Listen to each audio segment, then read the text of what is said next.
पहाड़ी मैना की मौत। डॉक्टर कांति कुमार जैन द्वारा लिखित एक भावनात्मक और संवेदनशील निबंध है जो मनुष्य और प्रकृति के बीच के संबंधों को उजागर करता है। यह निबंध स्वतंत्रता के महत्व को रेखांकित करता है और यह संदेश देता है कि हर जीव को स्वतंत्र रूप से जीने का अधिकार है। सारांश: लेखक एक बार पहाड़ी क्षेत्र में घूमने गए जहां उन्होंने एक सुंदर और चंचल पहाड़ी मैना को देखा।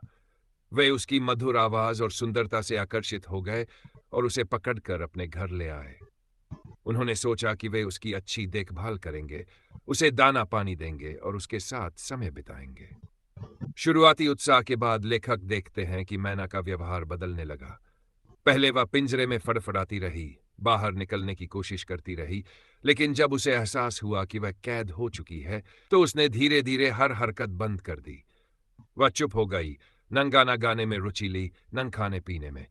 कुछ ही दिनों में उसकी चंचलता पूरी तरह समाप्त हो गई। वह कमजोर होती गई और अंततः उसकी मृत्यु हो गई। ये देखकर लेखक दुखी हो जाते हैं और आत्मग्लानि से भर जाते हैं।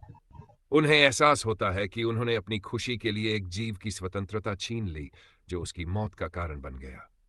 मुख्य संदेश: स्वतंत्रता सभी जीवों के लिए अनमोल होती है। कैद का जीवन किसी के लिए भी सुखद नहीं होता, चाहे वह मनुष्य हो या पशु पक्षी। मनुष्य को अपने स्वार्थ के लिए प्रकृति और जीवों के जीवन में हस्तक्षेप नहीं करना चाहिए। प्राकृतिक परिवेश में ही जीव सही मायने में खुश और सुरक्षित रहते हैं।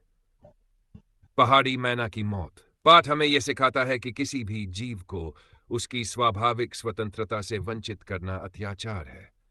हमें पशु पक्षियों को उनके प्राकृतिक आवास में ही जीने देना चाहिए और उनके प्रति दया व संवेदनशीलता रखनी चाहिए।